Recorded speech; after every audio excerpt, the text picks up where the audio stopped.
Bismillahirrahmanirrahim.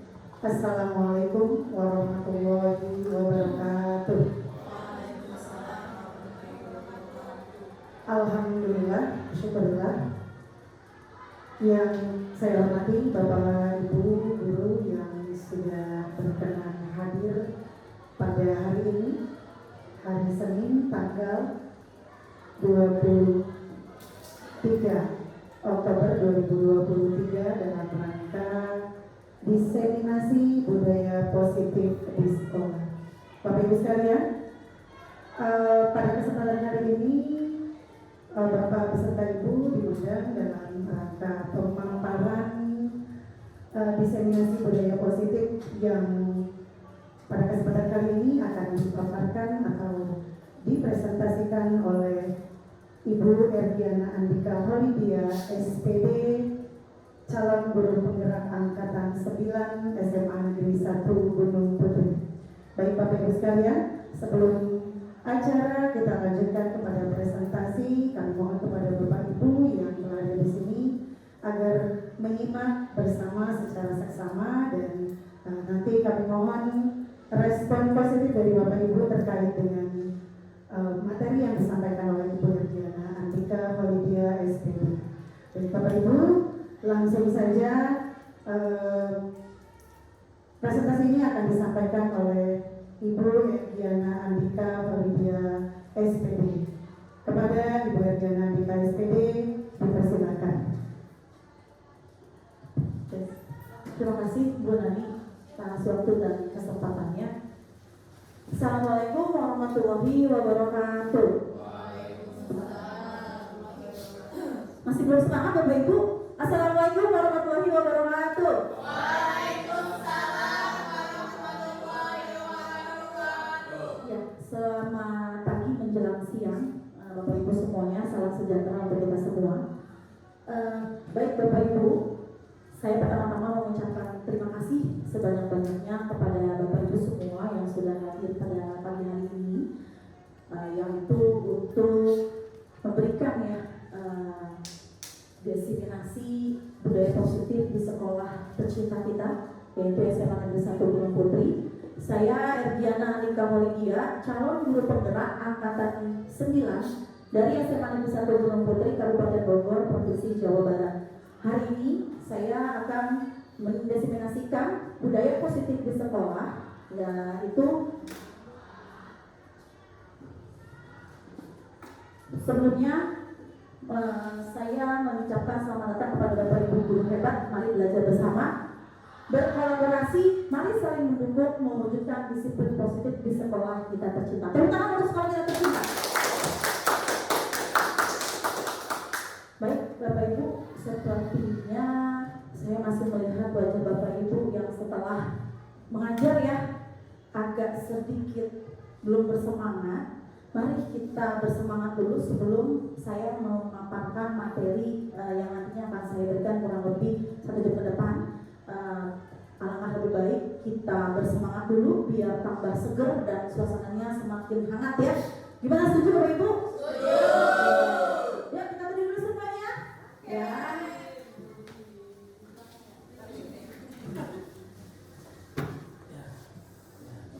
Siap ya. Kita bergoyang dulu, ice breathing agar lebih semangat.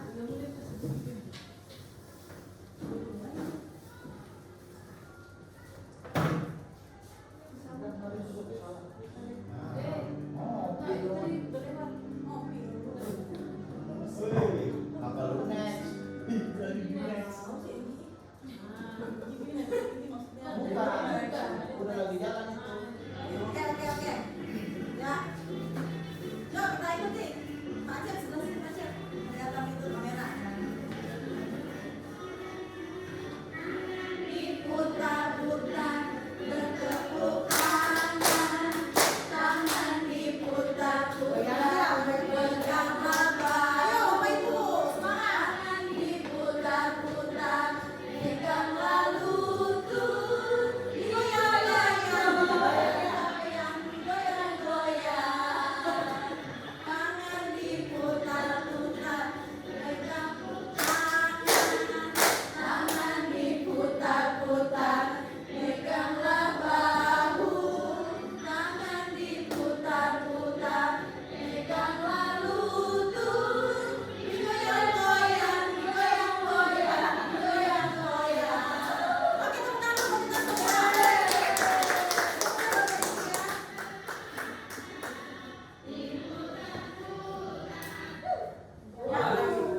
Gimana Bapak Ibu setelah mengadakan ice breaking ada sedikit semangat?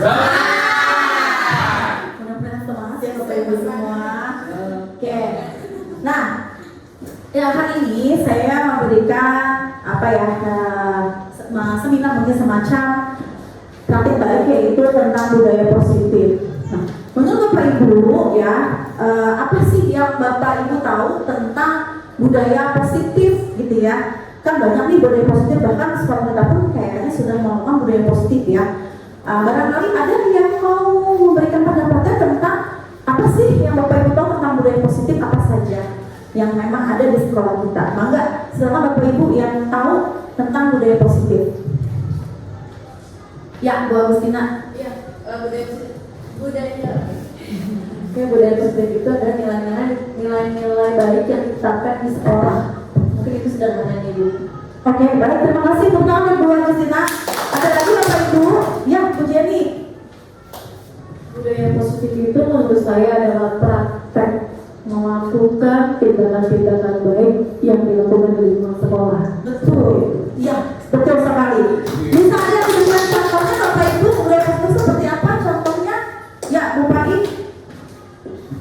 Mungkin yang biasa kita laksanakan di sekolah itu bercara yang sopan. Iya, betul. Itu diajak keseharian di sekolah. Iya, betul. Terima kasih luar biasa Bapak Ibu sudah paham ya tentang budaya positif. Ya, ya, ternyata Bapak Ibu itu sudah paham ya apa itu budaya positif yang kita terapkan di sekolah kita ya. Betul sekali. Salah satunya adalah tadi dikatakan oleh Bu Pai, bagaimana kita sopan santun, menghargai, menghormati tutur kata dan sebagainya. Tadi juga Bu Agustina dan Bu Jenny luar biasa ya pengertian dari budaya positif itu. Nah, selanjutnya di sini konsep utama modul budaya positif yang pertama yaitu adalah perubahan paradigma belajar yang pertama, yang kedua disiplin positif, yang ketiga kebutuhan dasar manusia, yang keempat motivasi perilaku manusia, yang selanjutnya positif kontrol restitusi, keyakinan kelas, dan segitiga restitusi. Nah, yang hari ini akan saya sampaikan adalah tentang konsep utama modul budaya positif.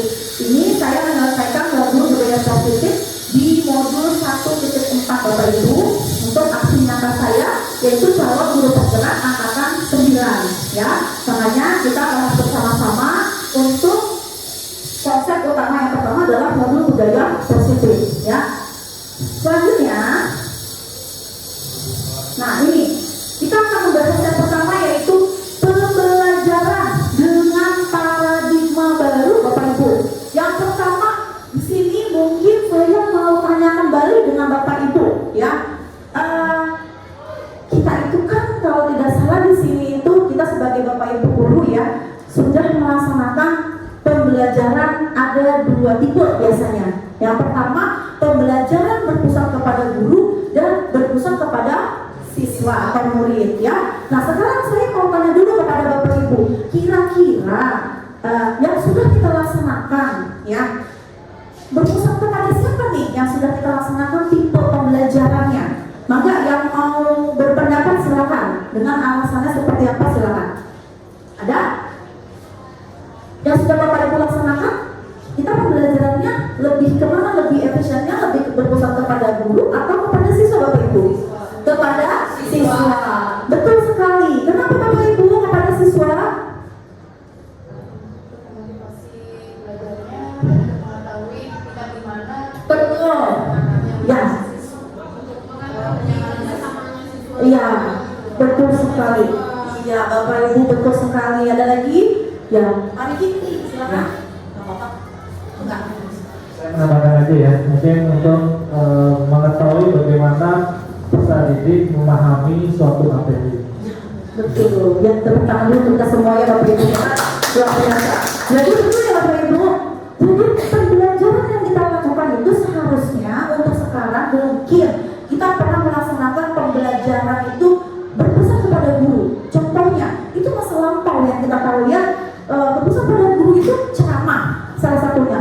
Dan coba Bapak Ibu pikirkan, kira-kira membosankan nggak dengan tipe ceramah? Bosan ya?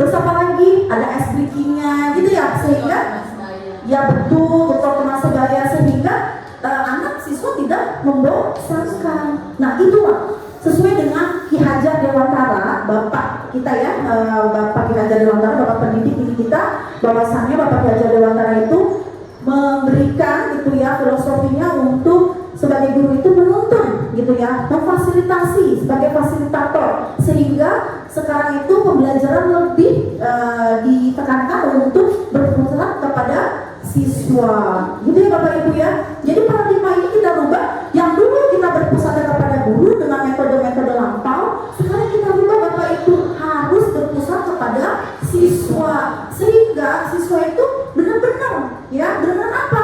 Dia dapat ya pembelajaran yang berdiferensiasi. Nah, apa itu pembelajaran berdiferensiasi? Berarti kita harus menyesuaikan dengan kebutuhan siswa. Ya, jadi kita sebelum belajar itu harus menyesuaikan kebutuhan siswa kita. Nanti akan dibahas lebih dalam lagi di slide selanjutnya ya, untuk nanti kebutuhan siswa kita ya Bapak Ibu. Sehingga setiap siswa belajar sesuai dengan kebutuhan dari tahap perkembangannya, yaitu untuk mewujudkan profil pelajar Pancasila. Yang kita tahu di Universitas Pancasila ada berapa Bapak Ibu? Ada 6. Ayo kita lihat. Ada 6 ya. Yang pertama apa saja Bapak Ibu? Ya. Betul sekali Memyu, luar biasa. Berarti Memyu sudah paham tentang profil pelajar Pancasila ya, yaitu beriman bertakwa kepada Tuhan Yang Maha Esa dan berakhlak mulia. Kita pasti mencita-citakan ingin mempunyai peserta didik yang mempunyai ya tadi iman dan takwa kepada Tuhan Yang Maha Esa ya, serta berakhlak mulia Bapak Ibu. Ingin berharap peserta didik kita itu mempunyai akhlak mulia. Mereka bisa sopan santun, saling menghargai, saling menghormati kepada siapapun, baik kepada kita sebagai guru, kepada teman maupun kepada orang tua ya, orang lain di rumah. Gitu. Yang kedua, berkebinekaan global. Berkebinekaan global itu adalah seperti banyaknya kebudayaan yang ada di sekitar kita ya Bapak Ibu. Budaya-budaya setiap peserta didik itu di sini tuh unik gitu ya, karena memang siswa itu unik dari berbagai macam budaya dan kebudayaan masing-masing. Lalu selanjutnya ini ada kreatif ya, yang kreatif ini tadi banyak banget peserta didik kita yang kreatif ya Bapak Ibu, sehingga kita juga bisa tadi dengan adanya berpusat pada siswa, sehingga siswa lebih kreativitasnya tinggi ya. Bernalar kritis. Nah, bernalar kritis ini berharap kita mempunyai siswa yang memang untuk berpikir secara kritis. Saya yakin Bapak Ibu sudah memberikan pertanyaan-pertanyaan preemptif gitu ya biasanya ya, sehingga siswa lebih kreatif atau bernalar kritis ya untuk menanggapi pertanyaan dari penanti Bapak Ibu semua. Mandiri. Nah, kita berharap peserta didik kita, siswa kita ini adalah mandiri ya, lebih mandiri dalam mengerjakan tugas-tugas belajarnya, tahap perkembangannya ya. Lalu ada selesai di sini untuk yang pembelajaran Pancasila. Selanjutnya kita masuk ke disiplin positif Bapak Ibu ya. Nah, apa sih yang terbenak di dalam kata disiplin? Biasanya apa Bapak Ibu kalau disiplin itu? Tentang peraturan, apalagi tentang kedisiplinan. Begitu ya biasanya ya, aturan-aturan yang ada. Nah, apa sih yang dimaksud dengan disiplin ini? Nah, di kita ya Bapak Ibu, dalam budaya kita, makna kata disiplin yaitu sesuatu ya, sesuatu yang dilakukan seseorang pada orang lain untuk mendapatkan kepatuhan. Biasanya gitu, untuk mendapatkan kepatuhan. Dan kita cenderung menghubungkan kata disiplin dengan ketidaknyamanan. Gitu ya Bapak Ibu ya. Jadi biasanya anak-anak itu untuk tentang budaya positif itu ada kita sebagai guru untuk menumbuhkan motivasi intrinsik Bapak Ibu. Apa motivasi intrinsik itu? Adalah motivasi dalam diri ya. Jadi kita sebagai guru harus menumbuhkan motivasi intrinsik Bapak Ibu yang memang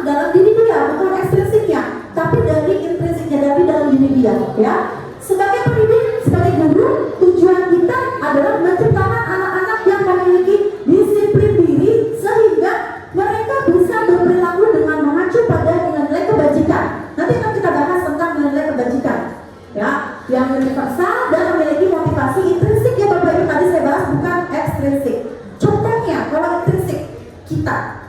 Biasanya ya, mungkin kalau saya kan mengajarnya di BK ya Bapak Ibu, dengan teman-teman yang lain ada di sini, dan mungkin kalau Bapak Ibu yang bertiga merasakan misalnya, atau Bapak Ibu di dalam kelas pun merasakan ketika ada anak yang terlambat, contoh, ya kan, dia tergesa-gesa 15 menit. Sebetulnya itu ada dua macam di dalam tipe siswa. Ada yang merasa dia benar-benar takut untuk datang karena mungkin terburu-burunya takut dimarahin sama gurunya, ya. Sedangkan kalau motivasi intrinsik itu dia datang tepat waktu karena dalam dirinya nggak mau terlambat. Jadi ada dua kriteria. Kalau yang takut sama gurunya berarti dia lebih ke motivasi ekstrinsik. Karena saya takut dimarahin bapak ini, saya takut dimarahin bapak itu. Jadi sebetulnya bukan di dalam diri dia sendiri, bukan di intrinsiknya dia. Tapi kalau benar-benar dia itu motivasinya dalam diri dia, pasti bukan ada ketakutan yang memang takut dimarahin guru, karena memang kewajiban dia untuk menjalankan tadi ya tugas yang memang sebagai siswa, untuk menjalankan tugas siswa gitu ya, tanggung jawab sebagai siswa. Lalu selanjutnya disiplin positif. Di sini merupakan ya yang dimaksud dengan disiplin positif yaitu merupakan salah satu cara penerapan disiplin yang bertujuan untuk menumbuhkan kesadaran serta memberdayakan anak untuk melakukan sesuatu tanpa paksaan Bapak Ibu, ancaman maupun hukuman. Jadi betul yang kita butuhkan itu adalah motivasi dalam diri siswa. Jadi siswa itu tidak merasa terancam dan tidak merasa ada hukuman yang kita berikan. Ya, jadi saya selama ini mempelajari modul 1.4 Bapak Ibu di dalam calon guru penggerak ini luar biasa yang saya dapatkan di modul itu. Sehingga saya bisa berpikir ternyata selama ini jangan-jangan saya salah ya gitu.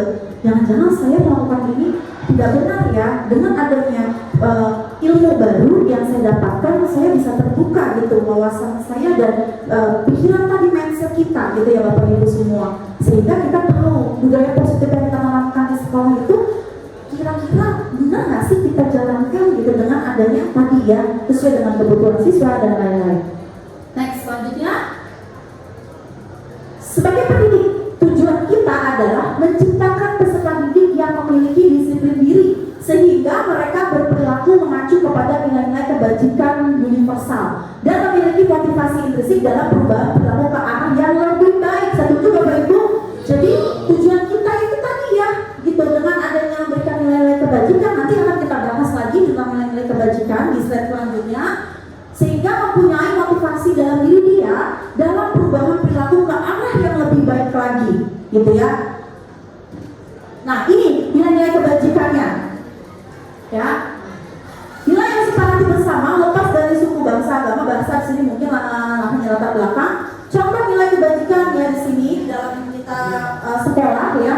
Yang pertama kita tahu profil pelajar Pancasila sesuai dengan profil pelajar Pancasila yang tadi kita bahas di awal. Beriman dan bertakwa kepada Tuhan Yang Maha Esa, berakhlak mulia, berkebinekaan global, gotong royong, ya Bapak Ibu, mandiri, kreatif, dan bernalar kritis. Serta di sini ada nilai-nilai juga, toleransi, rasa hormat, ya Bapak Ibu, integritas, mandiri, menghargai, rasa empati, keingintahuan, kreativitas, kerjasama, percaya diri, dan komitmen. Serta di sini dapat dipercaya ya, menjadi pendengar yang aktif, tidak merendahkan orang lain, dan memberikan yang terbaik dari diri. Ini adalah nilai-nilai kebajikan Bapak Ibu yang harus kita tanamkan kepada peserta didik atau siswa. Next.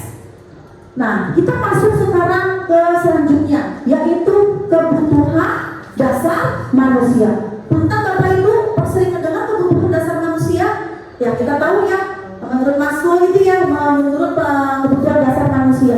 Jadi kebutuhan dasar manusia ini adalah segala sesuatu yang kita lakukan untuk mendapatkan apa yang kita inginkan. Seluruh tindakan yang kita lakukan memiliki tujuan tertentu, dan semua usaha terbaik yang kita lakukan adalah dalam rangka agar kebutuhan dasar kita terpenuhi dengan baik.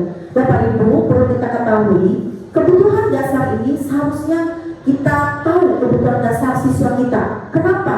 Karena kalau kita tidak tahu kebutuhan dasar peserta didik kita, itu akan siswa kita akan melakukan hal-hal yang menyimpang. Kenapa menyimpang? Karena kita nggak dasar mereka. Maka dari itu kita harus tahu kebutuhan mereka, ya, yang nanti akan saya bahas di sini. Jadi Bapak Ibu, kebutuhan dasar baik siswa maupun kita selaku guru itu harus tahu kebutuhan dasarnya. Yang pertama kita cek di sini, ada kebutuhan dasar manusia, yaitu bertahan untuk hidup. Betul Bapak Ibu? Kita perlu nggak bertahan untuk hidup? Contohnya di sini ada makanan, pakaian, tempat tinggal, keamanan. Kita butuh itu Bapak Ibu, benar? Maaf ya, biasanya saya kalau di sekolah terkadang ada siswa yang saya nggak tahu waktu saya belum belajar ini saya nggak ngerti gitu ya. Ternyata sampai spesifik ini kita tuh harus belajar mengetahui kebutuhan siswa. Bahkan saya pernah mungkin ada Bapak Ibu di antaranya yang kadang gini, kamu makan terus ya nak ya, nanti ibu catet.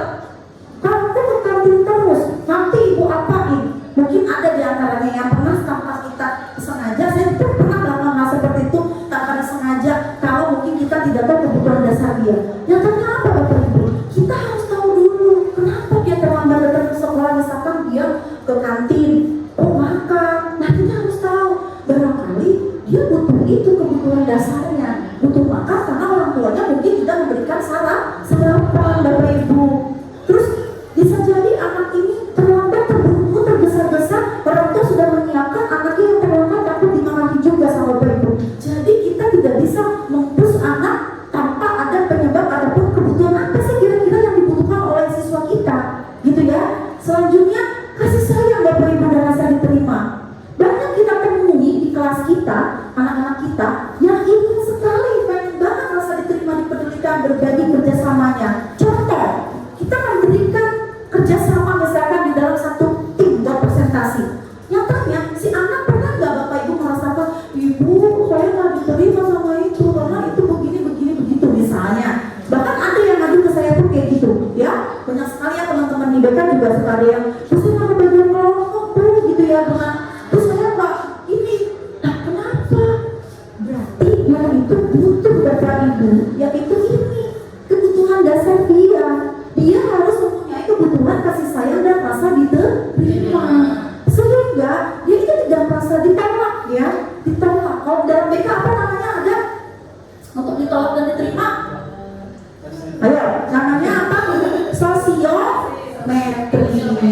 Di sosiometri itu ada untuk teman yang diterima dan tidak terima ya teman-teman ya. Jadi kita itu harus tahu ini rasa ini yang dia butuhkan untuk menjadi kebutuhan dasar. Ya, jadi mulai dari sekarang kalau ada anak yang seperti itu, kita harus tahu dulu ya Bapak Ibu ya, dirubah sedikit demi sedikit ternyata anak ini butuh kebutuhan dasarnya apa gitu ya, sehingga kita tidak bisa mempush gitu ya, datang dari rumah pasti ada penyebabnya dan dia butuh kebutuhan ini. Selanjutnya penguasaan Bapak Ibu. Penguasaan ini adalah harga diri, keinginan untuk dianggap pemimpin. Banyak sekali di kisaran kelas anak-anak yang pengen menjadi superstar, ya kan? Wah Bu, saya pokoknya jadi ketua, saya pengennya jadi ini. Bahkan banyak yang berbicara di depan, pokoknya saya mau berbicara ini. Nah itu adalah calon-calon yang memang istilahnya mereka punya kebutuhan sebagai penguasaan tadi ya Bapak Ibu. Penguasaan kelas, harga diri, keinginan untuk dianggap menjadi pemimpin dan mungkin berprestasi, ya kan? Penguasaan seperti tadi kita di upacara banyak anak yang berprestasi baik di non akademik maupun di akademik.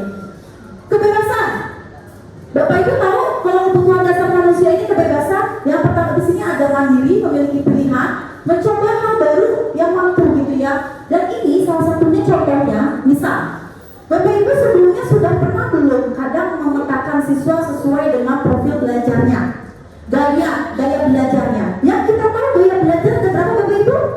3, apa saja Bu Eni? Cerdas, tentang Bapak Eni. Ya, betul sekali. Jadi kita itu ada kebutuhan dasar tadi ya, kebebasan yang akan kita biasanya bisa mencari gaya belajarnya. Terkadang ada anak yang malas Bapak Ibu, dan kenapa? Kita sering kali melihat kalau temennya lagi presentasi dia kayak jenuh ya. Pernah nggak sih kayak bodoh gitu ya? Lah, mendingan saya main game aja atau saya nggak peduli. Kenapa? Karena dia nggak suka mendengar Bapak Ibu gitu ya. Dia nggak suka nggak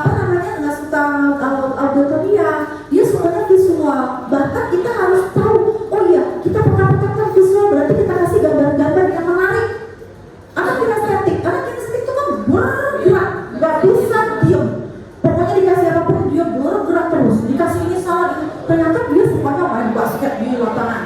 Terus apa? Segala lupa apalagi yang memang dia semuanya praktek ya.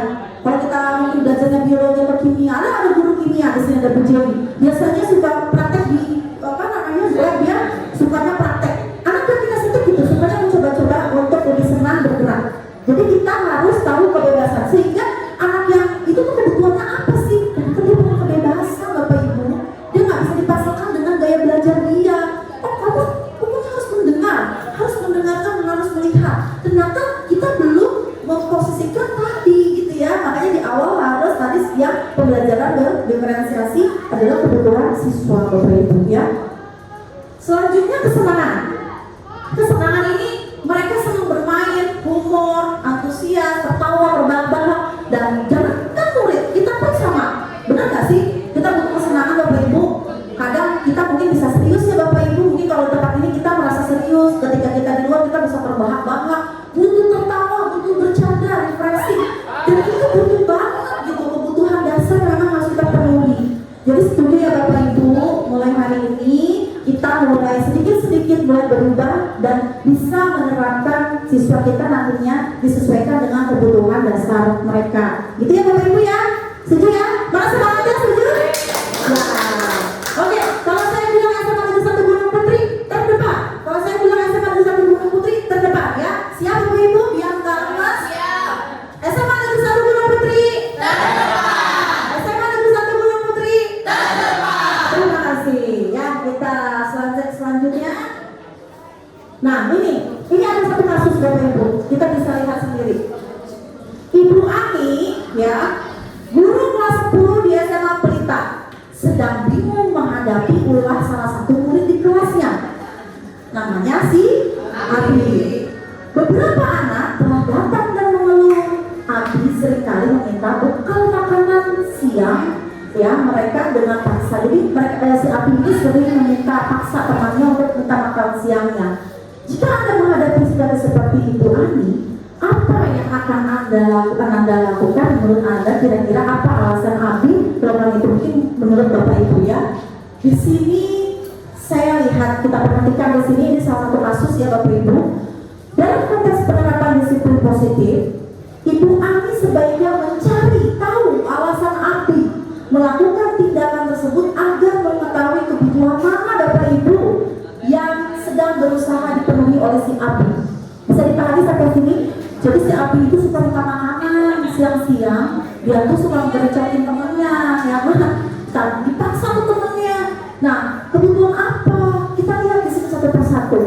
Ketika dia membutuhkan kebutuhan bertahan hidup, di sini jawaban si Abi kalau kita konseling ya, atau kita coaching, yaitu apabila jawaban Abi karena lapar dan orang tuanya tidak membawakan makanan ya makan siang, maka si Abi ini butuh Bapak Ibu kebutuhan bertahan hidup. Pernah nggak Bapak Ibu menanyakan sesuatu hal kepada mereka yang hampir-hampir mirip gitu ya kasusnya? Mungkin kayak misalnya handphonenya atau punya lainnya salah satunya. Kita kan kadang main nyalahin aja ya. Saya pun kadang-kadang kalau lagi datangnya ini suka kenapa? Gitu main masih kenapa? Padahal kita harus tahu dulu Bapak Ibu kebutuhan apa yang dia butuhkan, kebutuhan dasarnya. Selanjutnya, apabila jawaban Abi karena senang temannya jadi memperhatikan, dia kebutuhannya adalah perlu cinta dan kasih sayang Bapak Ibu. Jadi dia kalau misalnya dijawab, kita tanya, Ibu saya butuh teman dan perhatian dari teman-teman saya, sehingga saya tidak ditemani dengan dia, saya merasa terasingkan. Dia butuh ini Bapak Ibu, cinta dan kasih sayang untuk diterima oleh temannya. Dan selanjutnya, apabila jawaban Abi adalah dia merasa hebat Bapak Ibu, karena temannya jadi takut dan menuruti keinginan kebutuhan penguasaannya, berarti di sini jadi butuh penguasaan Bapak Ibu ya. Jadi kalau dia misalnya merasa hebat, saya merasa hebat karena saya merasa jagoan gitu misalnya, atau teman-teman pada takut semua nih sama saya, berarti anak ini butuh ini penguasaan dan diakui oleh semua teman. Dia merasa kalau temannya itu nggak merasa kalau dia tuh hebat gitu, ada kekurangan di dalam dirinya ya. Nah selanjutnya, apabila jawaban Abi karena dia merasa bosan dan dengan bekal yang dibawakan ibunya, karena selalu membawakan bekal yang sama, berarti kebutuhan dia adalah kebebasan Bapak Ibu. Kebutuhan, kebebasan atau pilihan. Dia bosan doang, mamanya masak apa aja misalkan udang lah, ayam lah, atau apa misalnya ya kan. Dia merasa bosan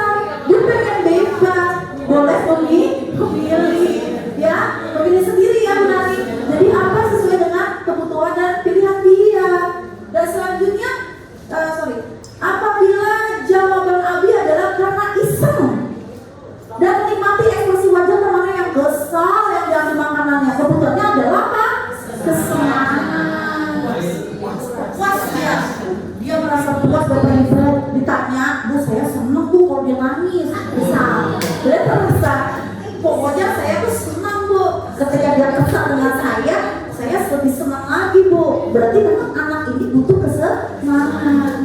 Paham ya Bapak Ibu sampai sini ya? Oke. Jadi itu ya teman-teman ya. Jadi untuk kebutuhan siswa itu kita sesuaikan dengan ini ya. Ketika misalkan barangnya diambil, mukul ya sama itu kan lebih barang yang diambil. Terus ini ya, kalau untuk makan siang kan memang lebih ke anak-anak yang memang ke SD sambil modulnya memang lebih ke umum ya. Oke, terima kasih. Motivasi kita masuk ke motivasi perilaku manusia.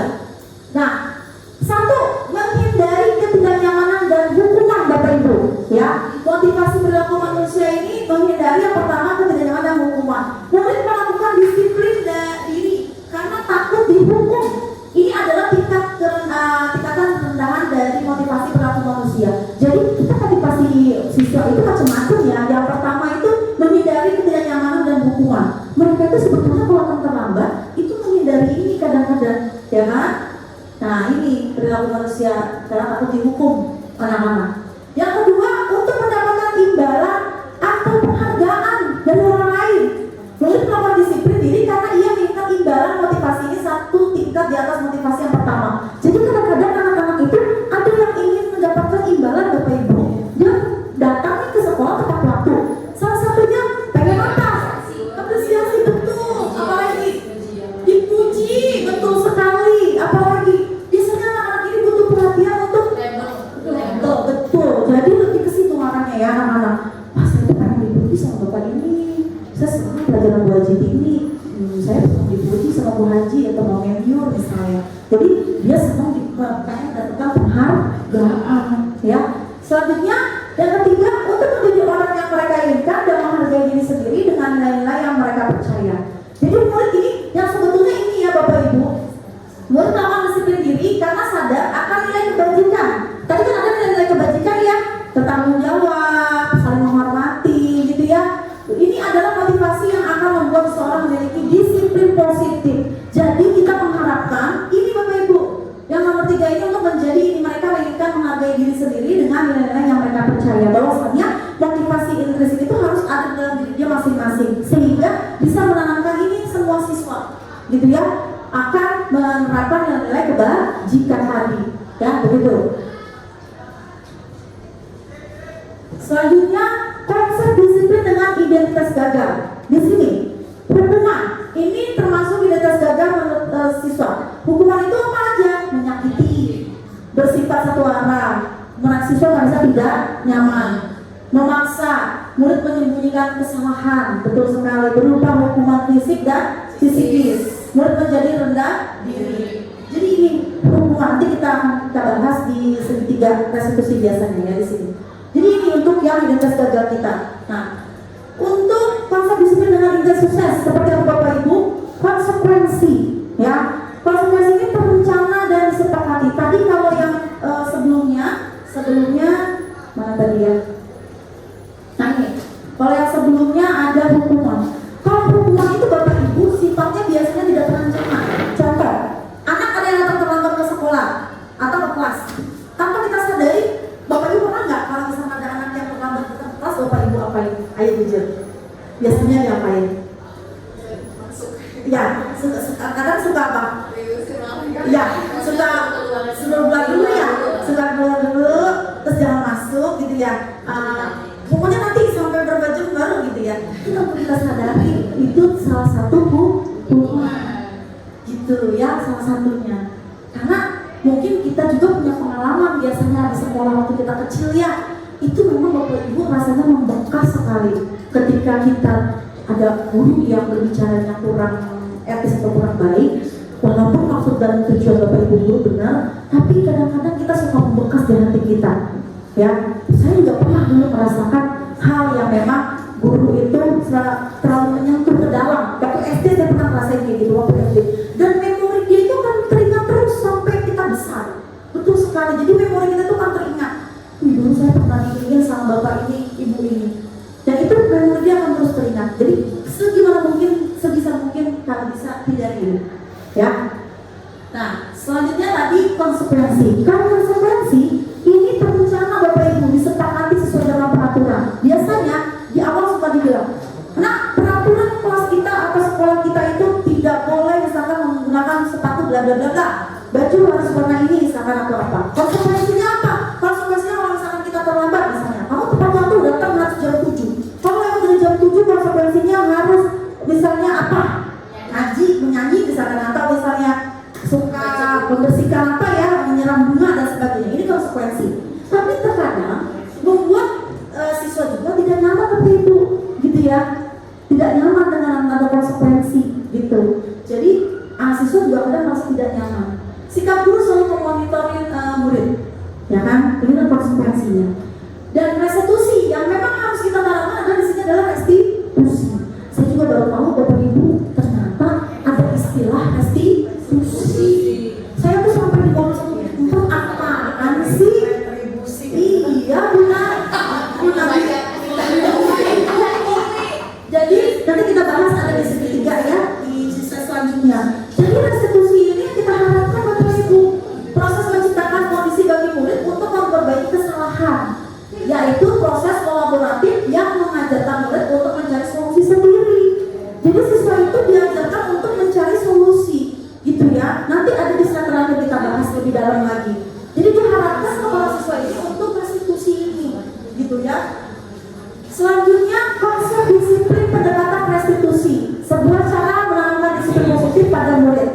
Pengertian restitusi di sini, ya restitusi ini adalah proses menciptakan kondisi bagi murid untuk memperbaiki kesalahan mereka, sehingga mereka bisa kembali pada kelompok mereka dengan karakter yang lebih kuat, Bapak Ibu. Jadi nanti kita tuh bukan ngomong, tapi kira-kira nanti ada langkah-langkahnya.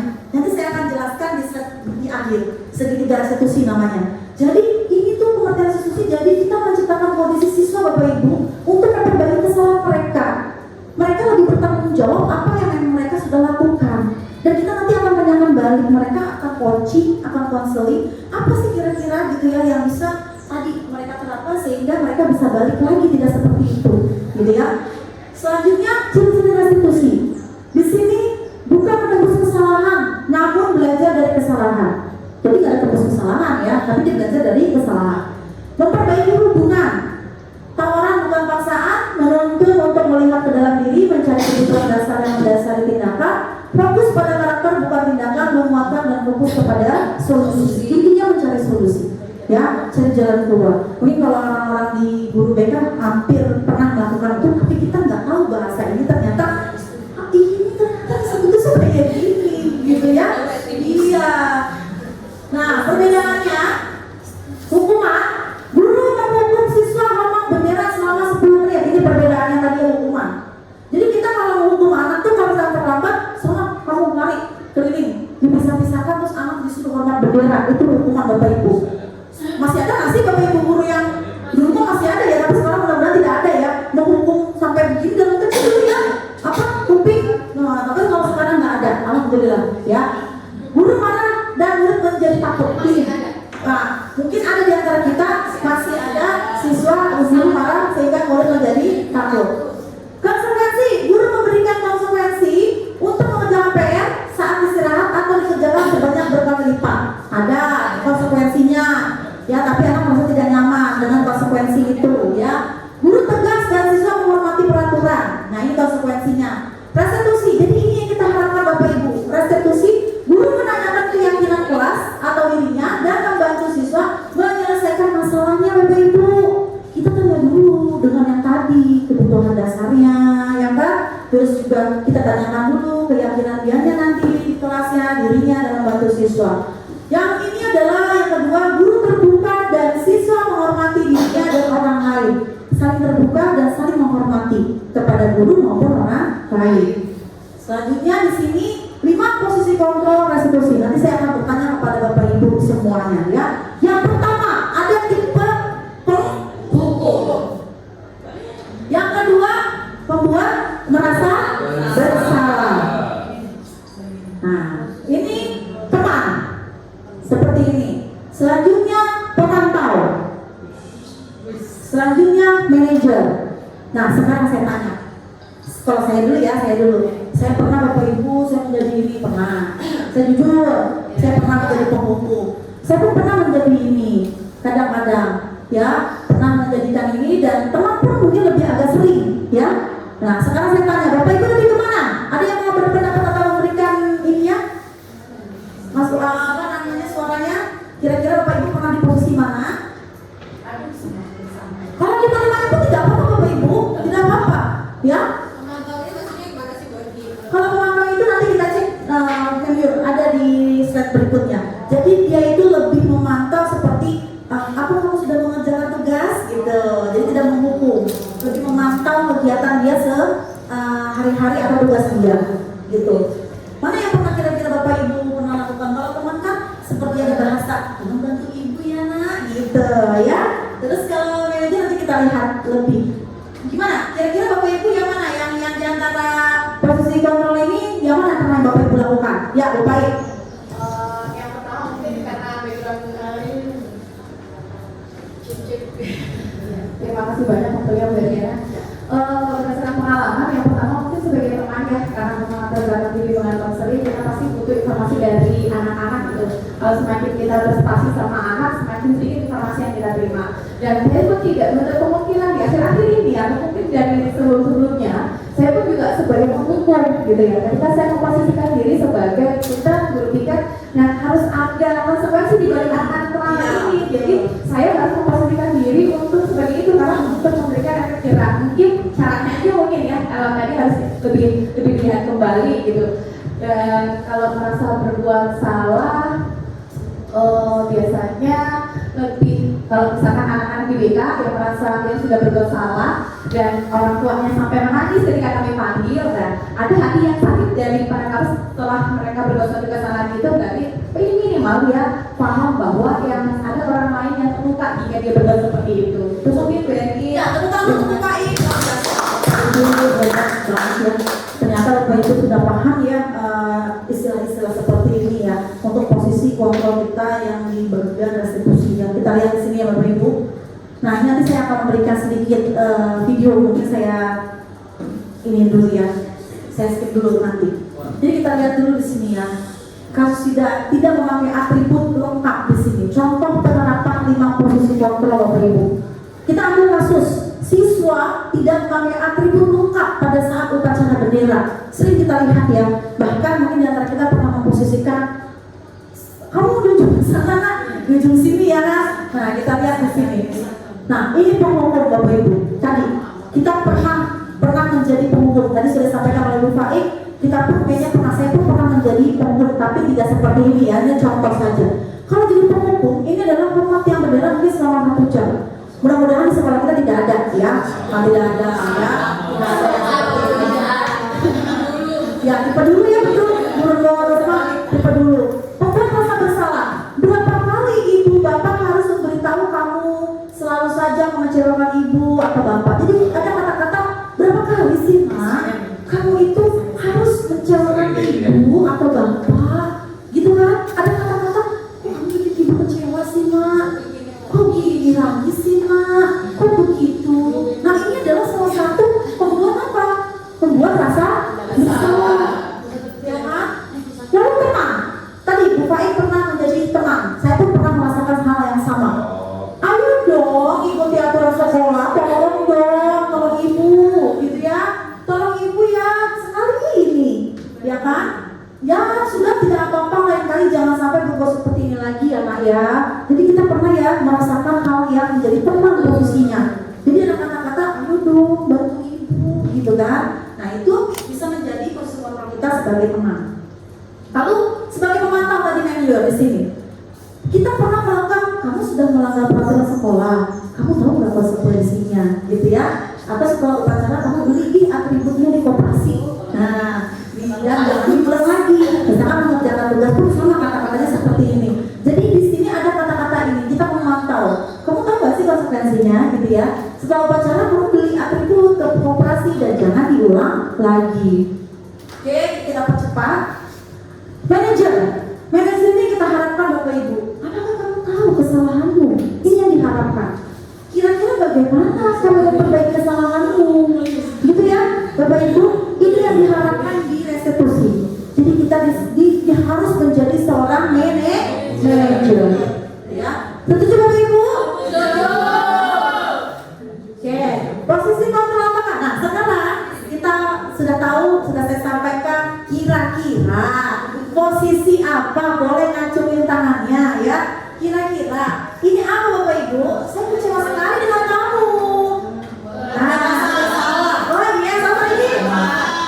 Ini. Saya kecewa sekali dengan kamu. Mana? Ayo. Terus ada lagi? Saya kecewa sekali sama kamu. Belum tepat. Saya kecewa sekali sama kamu. Yes. Apa lebih ke penghukum Bapak Ibu? Ternyata ini saya kecewa sekali dengan kamu ini lebih ke penghukum Bapak Ibu. Ya. Jadi ada kata-kata yang saya kecewa sekali dengan kamu. Ya. Nah selanjutnya ada lagi luar biasa. Kamu tidak pernah benar melakukannya. Apa? Iya betul sekali. Kamu tidak pernah melakukan tabungannya. Ya selanjutnya apa rencanamu dengan saya?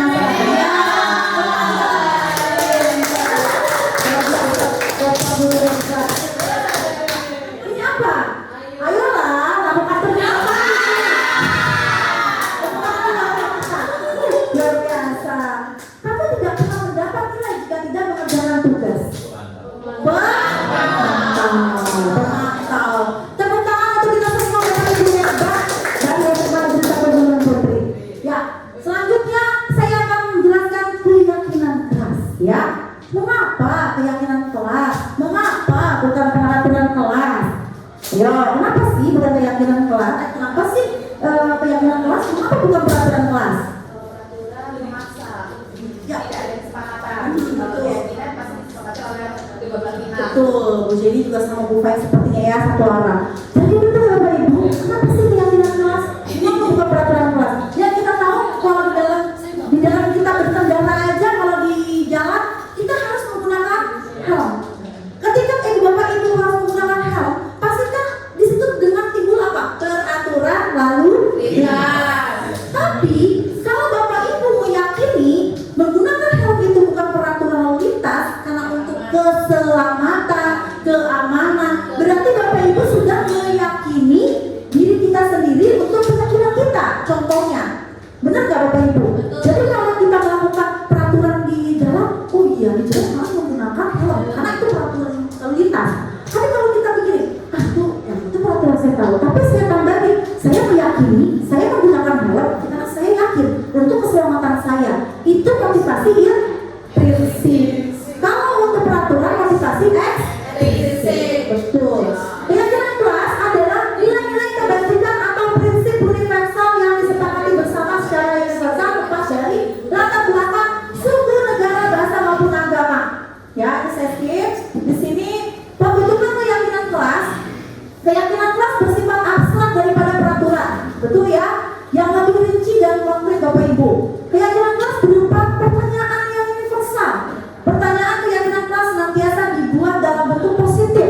Ya, keyakinan kelas hendaknya tidak terlalu banyak sehingga mudah diingat dan dipahami. Selanjutnya semua warga kelas sebaiknya ikut berkontribusi dalam membuat kegiatan kelas lewat curah pendapat. Bersedia meninjau kembali keyakinan kelas dari waktu ke waktu. Ini pembentukannya. Pembentukan untuk keyakinan kelas. Nah, peraturan dan keyakinan kelas di sini selalu mengembalikan buku ke tempatnya. Jadi kalau keyakinan kelas kita atau nilai kebajikan yang dituju lebih enak lagi, kata-katanya lebih positif Bapak Ibu. Kalau ini kan mungkin kalau untuk peraturan kan lebih gini ya, maaf. Kita ambil contoh. Jangan membuang sampah sembarangan. Dilarang membuang sampah. Terus dilarang membawa HP. Tapi kalau untuk di sini lebih soft lagi adalah ini. Jadi selalu kembalikan buku ke tempat, ini peraturan sekolahnya. Tapi kalau untuk keyakinan kelas adalah bertanggung jawab. Yang tadi kita bahas paham ya, nilai-nilai kebajikan. Jadi diterangkan di sini di kelas kita tanggung jawab. Dilarang mengganggu orang lain. Berarti harus apa? Menghormati diri sendiri. Selanjutnya hadir di sekolah 15 menit sebelum pembelajaran dimulai. Ini ya kan, kita berkomitmen, ya kan, komitmen. Terus dalam melakukan kekerasan, keselamatan menghormati orang lain ya. Dilarang menggunakan narkoba berarti nilai-nilai kebajikannya kesehatan dan selanjutnya ya. Dan ini yang bisa kita terapkan di kelas kita nantinya dengan keyakinan keyakinan kelas kita. Bapak Ibu, karena memang ini adalah lebih umum, lebih bersifat wali kelas ya, lebih ke wali kelas diterapkannya. Jadi bisa kita menerapkan di kelas kita Bapak Ibu dengan membuat nilai keyakinan kelas kita. Saya pun mencoba untuk menerapkannya, contohnya nanti di kelas yang sebelah ya, karena kan saya tidak wali kelas, tapi saya bisa menerapkan sebagai guru bimbingan dan konseling ya. Ini, jadi contohnya keyakinan kelas ini. Budaya 5S Bapak Ibu, menjaga kebersihan dan keindahan kelas, mematuhi protokol kesehatan, gini ya. Nah, ini salah satunya. Ini, saya pernah memberikan keyakinan kelas di kelas 12 MIPA ya.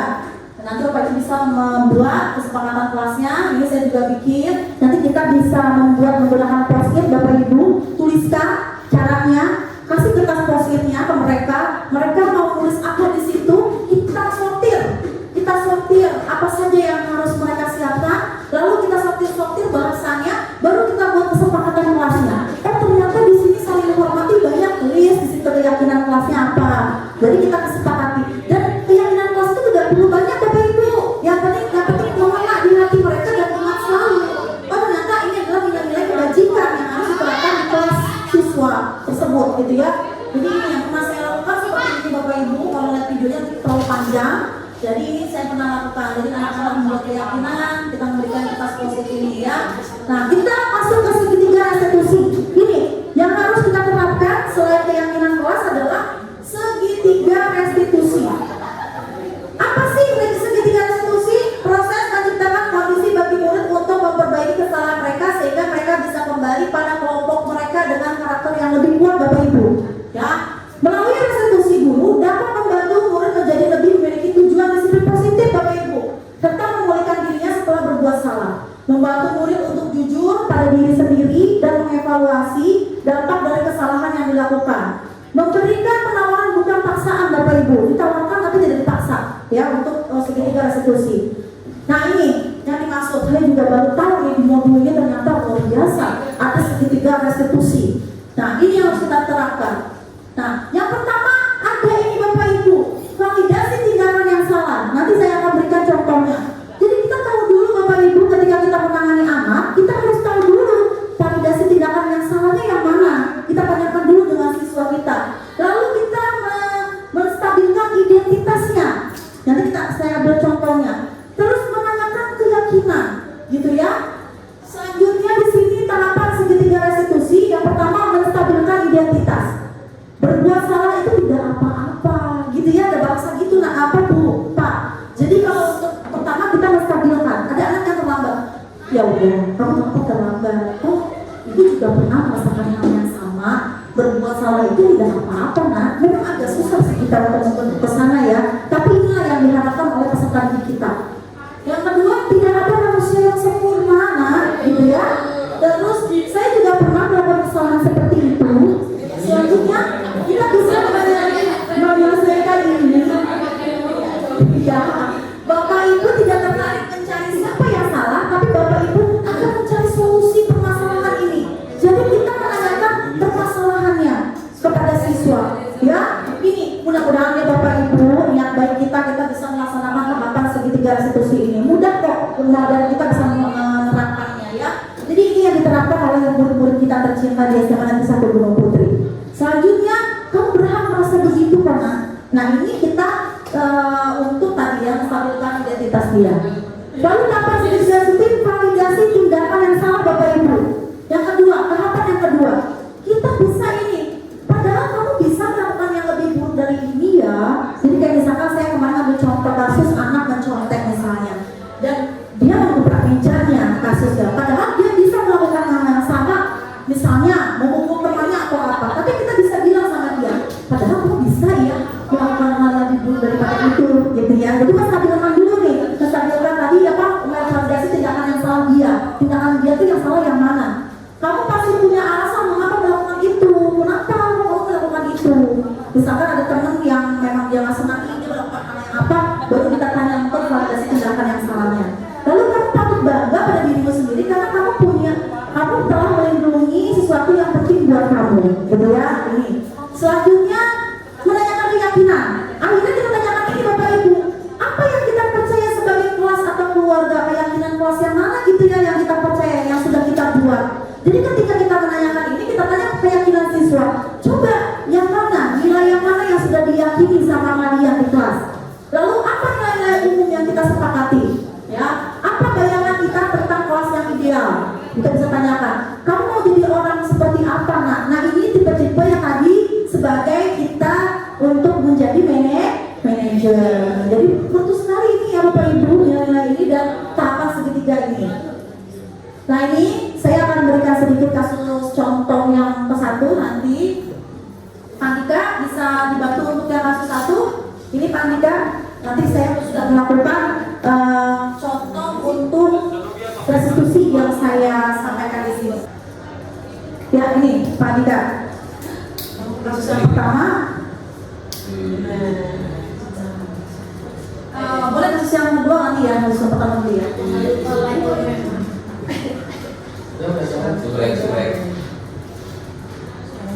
Ya, karena tidak ada suara, langsung ke posisi ini ya. Jadi suatu proses dialog yang dijalankan dulu atau orang tua agar dapat menghasilkan murid yang seperti ini. Pada tindakan yang salah, menyampaikan keyakinan menstabilkan identitas, meyakinkan keyakinan. Di sini menstabilkan identitas, di sini saya sesuai dengan segitiga restitusi. Jadi sini akan memberikan pertanyaan-pertanyaan hanya sekedar mencoba motivasi prinsip mereka. Kasus yang pertama, Ningrum tidak terima pekerjaan selalu dicontek oleh temannya. Dia mana dan tidak ini ya. Soalnya mana tadi Kak? Kurang saya.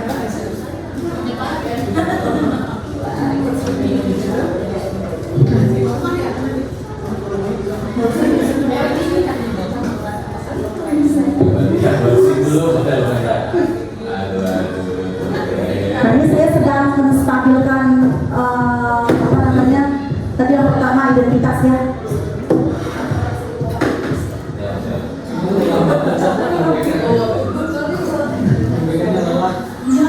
Saya sangat berbeda sekali banget. Kalau suasana tak sedih. Capek dia capek. Banget itu. Kasihan aja. Ya, Ningrum ya.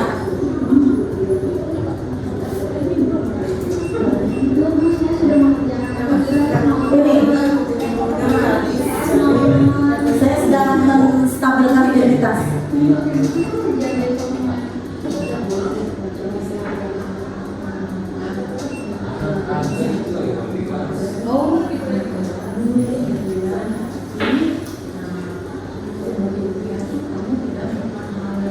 Nah ini saya mencari validasi yang salah, gitu ya, validasi tindakan yang salah.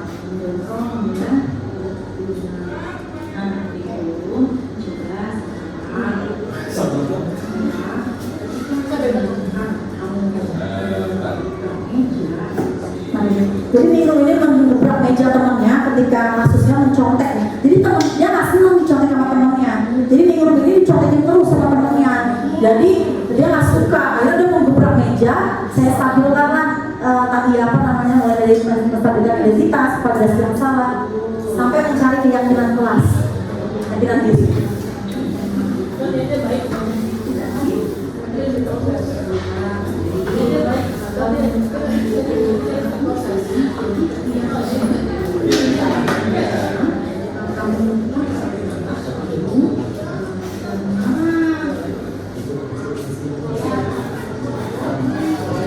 Nah ini meyakinkan siswa, meyakinkan dia.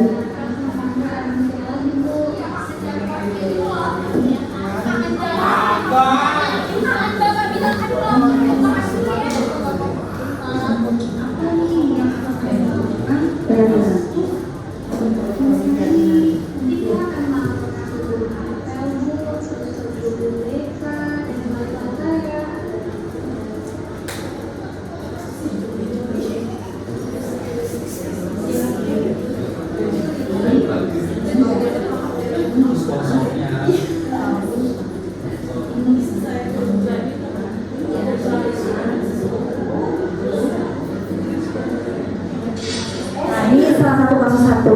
Kasus duanya pernah ini dari siswa. Nama saya Ningrum dari 1223. Saya ingin terima kasih kepada Bu Diana yang sudah mengajar saya dulu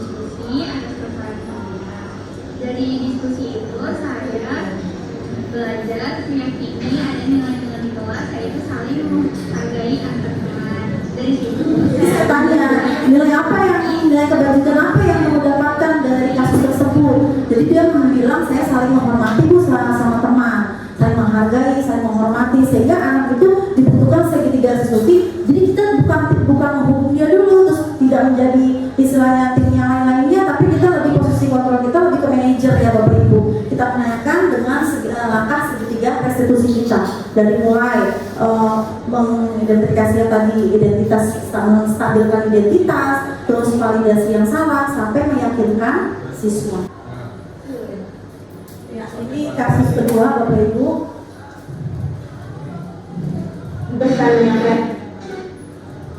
Nah, ini saya kasih musik dengan kasus kedua. Semangat lagi.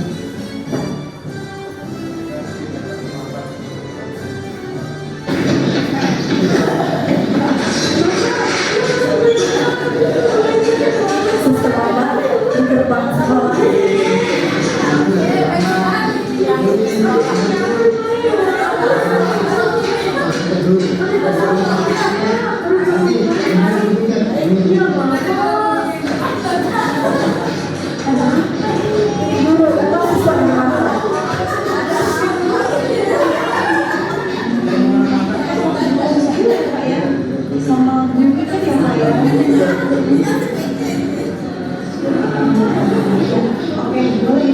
Jadi anak ini kalau mau pasang mau masuk ke gerbang, ya. Cuma ini bukan ruangan dari ini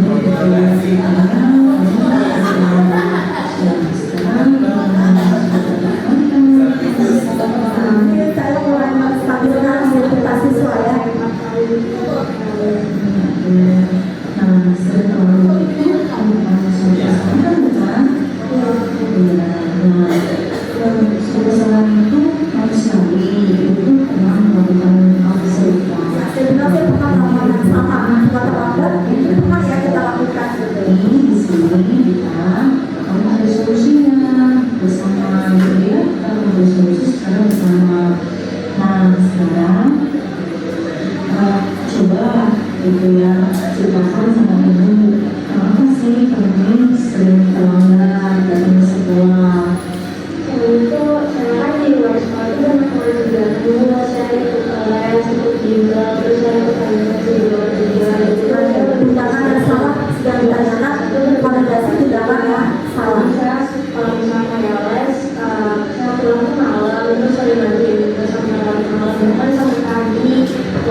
Kemudian dari tersebut apa yang nantinya akan kami lakukan nih selanjutnya?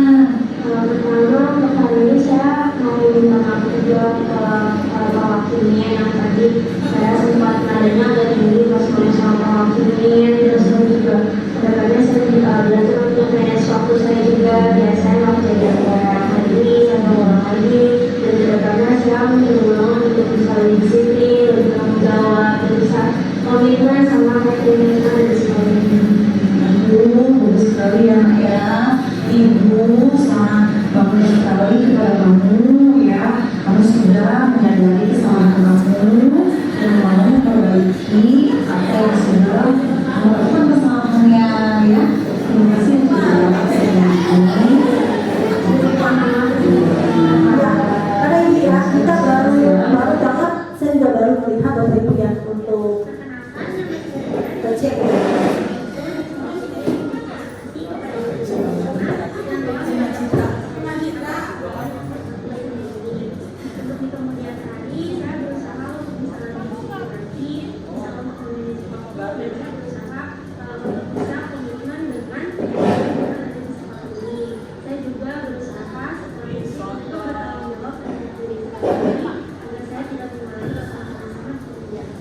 Ya, Bapak Ibu, ini adalah kasus saya dari kasus 1 dan kasus 2 ya. Mudah-mudahan kita bisa menerapkan resolusi segitiga ini nantinya di sekolah kita yang tercinta ini di SMA Negeri 1 Gunung Putri.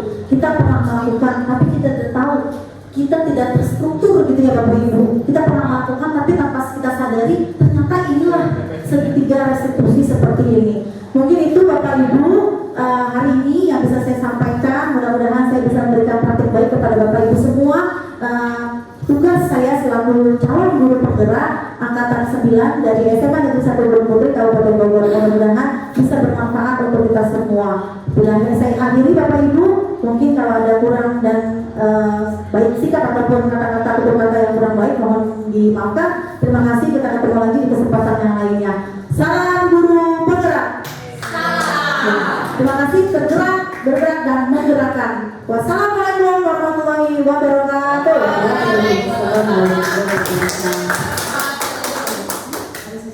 Baik Bapak Ibu sekalian, sebelum kita tutup presentasi calon guru penggerak angkatan 9 yang disampaikan oleh Bu Diana, mungkin ada Bapak Ibu yang ingin bertanya atau memberikan tanggapan terhadap paparan yang disampaikan oleh Ibu Diana Andika. Saya persilakan untuk 2 orang penanya saja ya.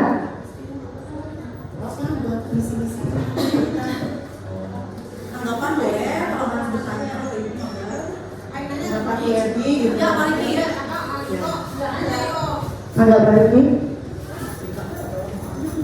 Baik, terima kasih Bu Edi.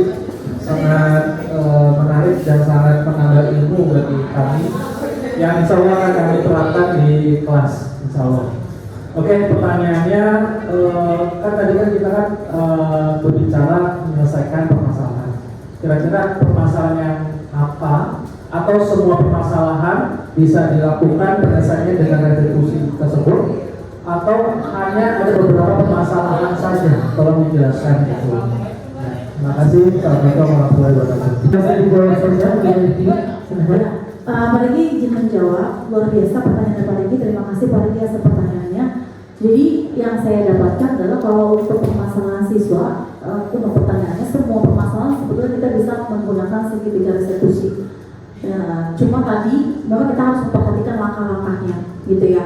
Hampir kalau misalnya permasalahan siswa sih sebetulnya memang kita disarankan menggunakan segitiga restitusi. Yang pertama kita harus menanyakan dulu menstabilkan identitas dia, gitu ya. Apa sih permasalahannya, gitu ya. Jadi kita kan kalau misalnya yang memang kita belum belajar dari segitiga restitusi itu asal nanya, gitu ya. Biasanya itu langsung to the point, gitu. Langsung ke to the point. Berapa sih kamu ngomong? Gitu. Kenapa sih? Udah pakai tipenya itu tipe kayak penghukum, gitu ya, tulisnya. Tapi di sini kita membutuhkan tipe yang memang sebagai posisi kontrol kita adalah manajer yang memang yang dibutuhkan sebagai grup di sini adalah sebagai manajer, di mana kita bisa menstabilkan identitas siswa, terus mencari validasi dia yang salah dan meyakini siswanya. Jadi kalau menurut saya tipe-tipe permasalahannya hampir kita bisa menggunakan langkah-langkah segitiga restitusi, gitu. Mulai pelan-pelan kita bertahap ya. Yang nggak semudah itulah perubahan itu kan tidak seperti membalikan telapak tangan Bapak Ibu. Saya juga sama seperti Bapak Ibu tidak mudah gitu, dan kita tidak bisa untuk hitam tiba-tiba putih gitu. Kita butuh proses gitu ya untuk menggunakan langkah-langkah segitiga restitusi ini. Jadi kalau menurut saya sih, pendapat dari saya, semua permasalahan bisa kita tangani dengan segitiga restitusi itu. Itu mungkin Pak Riki. Terima kasih. Bagaimana Pak Riki? Sudah. Ya, barangkali Bapak Ibu ada yang ingin bertanya, satu penanya lagi. Kami persilakan, apabila tidak ada cukup berhenti. Mangga? Ada yang ingin bertanya? Tidak ada? Cukup ya berhenti ya. Ya. Baik, alhamdulillah. Ternyata memang dari apa yang sudah disampaikan oleh Reni tadi, banyak sekali hal ya yang memang harus kita lakukan sebagai seorang pengajar. Ya, di antaranya adalah tenaga pengajar itu memang harus mengikuti perkembangan zaman dan perkembangan anak, harus inovasi ya, kalau inovatif berarti ya, disesuaikan dengan berkembangnya zaman ilmu pengetahuan dan teknologi yang memang berkembang khususnya kita di Indonesia ini. Baik, Bapak Ibu sekalian, untuk kegiatan diseminasi budaya positif pada hari ini. Saya rasa sudah cukup ya Bu Edi. Apa yang dipaparkan atau disampaikan oleh Bu Ediana mudah-mudahan bisa membuka mindset pola pikir, menambah pengetahuan dan menambah rasa lapar kita sebagai seorang guru. Saya kira begitu ya, artinya mengintrospeksi kita sendiri bahwasanya memang banyak sekali hal baik verbal perbuatan yang mungkin bisa membawa dampak peserta didik kita sampai dengan dia sukses atau dewasa ya. Karena itu di sini memang guru itu menjadi salah satu faktor yang mungkin kecil ya, faktor membentuk karakter anak, betul tidak sih? Dari perkataan kita mungkin bisa membentuk karakter anak, dari perkataan perbuatan kita bisa mempengaruhi itu sebagian besar pola pikir, kebiasaan dan hal-hal yang memang nantinya di masa yang akan datang akan diikuti kembali oleh anak didik kita gitu di masa mendatang. Oleh karena itu PR-nya banyak ya berarti buat kita semua. Ya sama-sama belajar dan terima kasih Bu Ediana atas ilmunya luar biasa bagi kami semua yang memang masih awam. Mudah-mudahan bisa memicu semangat kita semua untuk ikut menjadi calon atau guru calon penggerak ya Bapak Ibu ya. Baik, kita akhiri presentasi ini dengan bersama-sama membacakan Hamdalah. Alhamdulillah. Baik, demikian yang bisa yang dapat saya sampaikan, kurang lebihnya saya mohon maaf. Bila Assalamualaikum warahmatullahi